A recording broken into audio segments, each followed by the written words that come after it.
জামাতের লোকেরা ৬,০০০ ১২,০০০ motorcycle showdown দেয়, জামাতের নামে মুখে বলতে পারতেন না।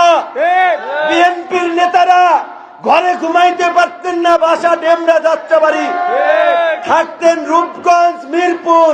কাজেই এত তাড়াতাড়ি আল্লাহর রহমতের কথা ভুলে যায়েন না, এত তাড়াতাড়ি বিপরীত হয়েন না। আল্লাহ ছাড় দেন কিন্তু ছেড়ে দেন না।